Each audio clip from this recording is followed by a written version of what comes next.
Well, the Success Summit is going to be taking place here in Johannesburg in March of 2013, focusing on promoting entrepreneurship, personal development, and of course, just business and wealth creation.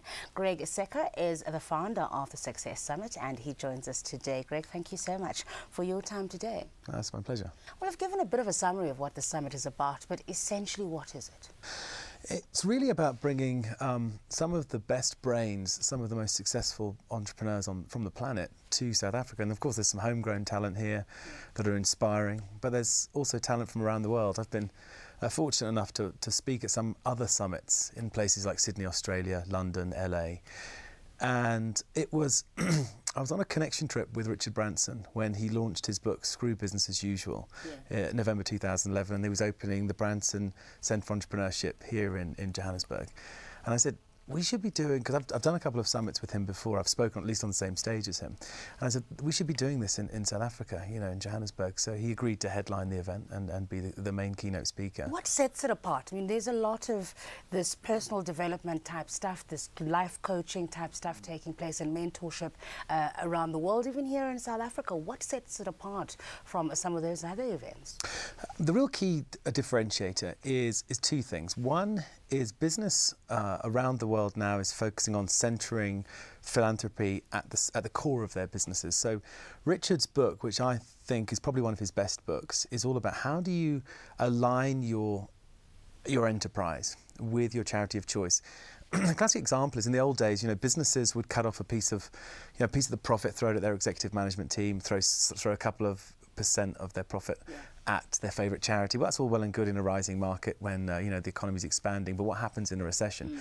Well, of course, all major donors then shut down their contributions to those charities. The charity implodes.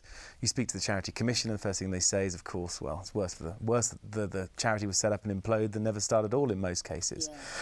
So he talks quite passionately about that, and I think that's quite an important message. But really, when you get down to the nuts and bolts of why is this event different to other success summits, the kind of speakers that are coming there are presenting ways where you can be a global entrepreneur, not just predicated on a local entrepreneur.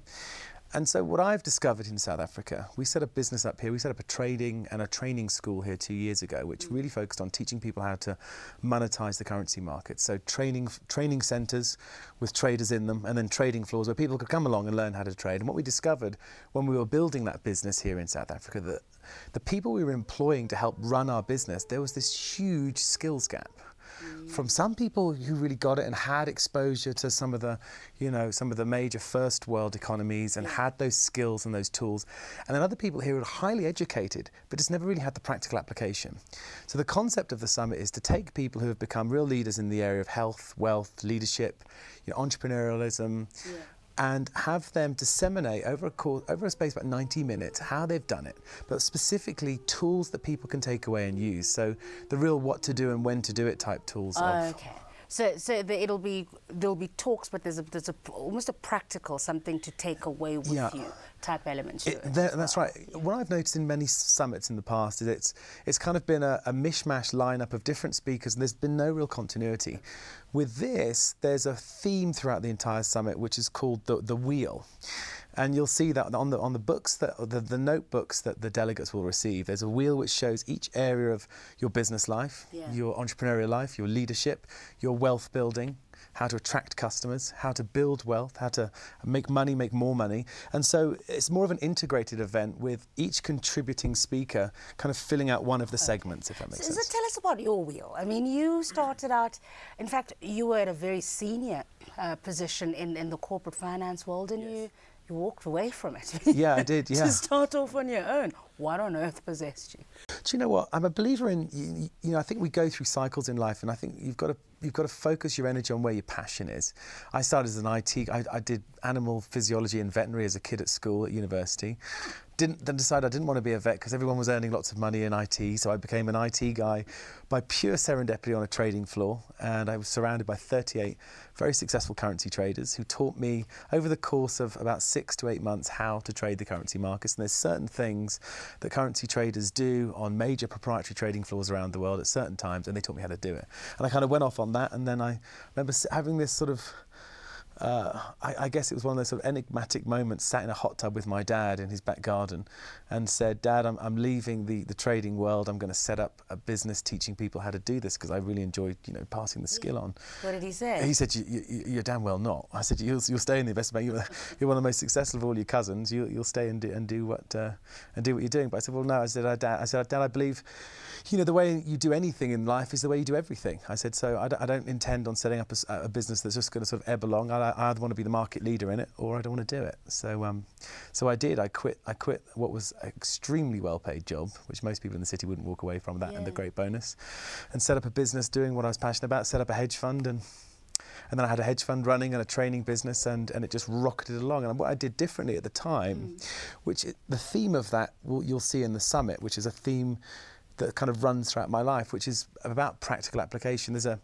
It's all well and good to understand theoretically what to do, but then of course, as soon as you ask somebody if they've understood it or you get them to apply it, I mean, one of the biggest problems in business is when we all sit around a table after we've, you know, been drinking our lattes, and we all talk about these great business ideas and what we're going to do to transform the business, and the meeting's over and everyone goes back to their workstation and nothing happens. And does what they were doing an hour ago. Is an entrepreneur born, or is it somebody who is taught that? Because we're seeing lots of courses these days around entrepreneurship, and I thought you were just born that, and some of us could do it and some of us couldn't. I think there are three states in business. I think you've got skilled producers and artists. So a skilled producer could be somebody like a speaker, or somebody like an amazing salesperson, or somebody who's a great thinker or a great motivator or a great creator. That's one area.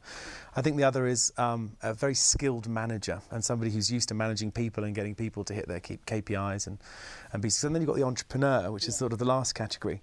I think the true definition of the entrepreneur is, you know, he or she who's willing to gamble it all, lose it all and start again.